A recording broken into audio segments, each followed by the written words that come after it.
Game one's obviously styles change so much from team to team. I know you know the length that the Lakers possess. Just how different is it going from who you just played to what they have inside? Yeah, it's a totally different team. They present some different challenges than we faced the first round. You just got to make the adjustment, come back in game two better. Did you think the quick turnaround had any effect on you guys at the beginning, end of this game? Nah. Thought we was pretty good. We got out in transition early. We fouled too much, and that slowed us down quite a bit. So we got to be better defensively, and that started with me. How do you handle, or not just you specifically, but the team handle a player like Anthony Davis with that amount of length? And I think when you're guarding a player like AD, it's never going to be one guy that just shuts him down. It's a team effort. But, as far as the matchup goes, you got to take that head on. And, I don't think we did a great job of that tonight. Like I said, that starts with me. You mentioned the foul discrepancy, and obviously they got to the line nearly 5 times more than you guys. I mean, how do you combat that going forward? Is it as simple as just the message being don't foul? I think there were some cheap ones that we kind of gave away, some in transition we took, some away from the ball when they were in the penalty, that we can take away, and, we'll be better with that. You mentioned how obviously a very different team you're playing now than you played in the last round. But in terms of the bigs, how different is that? I mean, that's a dramatic change going from Thomas to AD. I mean, what is AD? What are the challenges he brings specifically?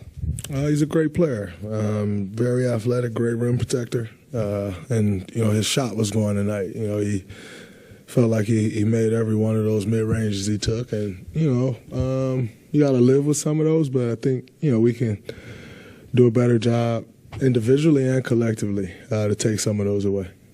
Obviously, Jordan didn't have a great last series, but what did you think about him in this game and the shots he was taking and the willingness to take them? I thought he was really good. I thought early on he passed up a couple, and we needed him to take those, and then he started taking them, and he was great. And I think this will be a series that will go his way, and that's great for us because we'll need him. You talk about things have to change with you, and typically you're the floor general. So what do you change for the next game? My aggressiveness on both ends of the floor. I think I allowed the 3 fouls to kind of take me out of a rhythm and never really found it again. So just got to stay out of foul trouble. It's kind of been a theme with me lately, and just got to stop fouling and defend better. It's a feel-out game, obviously. Game one, of course, you want to win it, but guys make adjustments from here. In that fourth quarter, you guys went on a run. Steve kind of went small. Do you think that's something that you guys can use to your advantage? I think that's always been an advantage for us, but we're not just taking Kevon Looney out of the lineup. He's been incredible, so that's not on him. If anything, it was on me. So, that's something that we always have, and I'm sure we'll see some of that, but there's a lot of other things that we can do better, and, we'll watch the tape, figure them out, and we'll be better. You mentioned you feel like this is a series that tilts Jordan's way. Is that just because an obvious need for more spacing out there against them? Yeah, spacing, but I also think the way they guard. He's going to get some good looks, and it's on me and Loon and Jermichael and guys to get him free and allow him to get some daylight and get to some of the shots that he want to get to. But, like I said, I think this will be a much better series for him and one that'll turn his way, and, hopefully that'll turn it our way. Draymond, just following up on Monty's question there. You're in the back, sorry. Following up on Monty's question there, do you feel like you can employ a similar strategy in guarding AD that you did with Domas, or is that? Hell no. No. Totally different player. No way. Like I said, we have to be better at the point of attack with him. Shore up our ball screen offense. He got a lot out of ball screens and drop-offs. Ball screen defense, I'm sorry.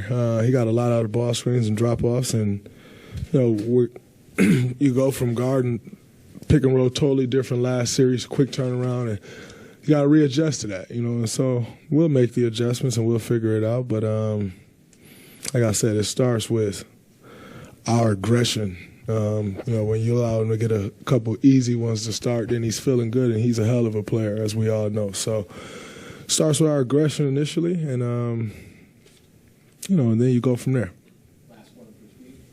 Yeah, Draymond, I asked this of Steve before the game. Your last 4 games now, the road team has won. A lot of road teams are winning the playoffs. Is home court advantage in the playoffs maybe overrated?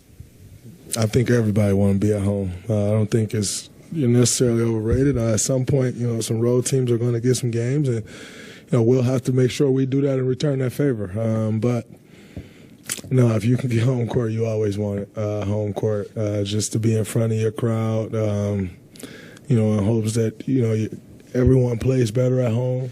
So you establish more of your routine, your daily routine, which makes a difference. So I think we all want home court, and we'll have to, number one, protect home court next game, but also come this weekend, go down there and get one back.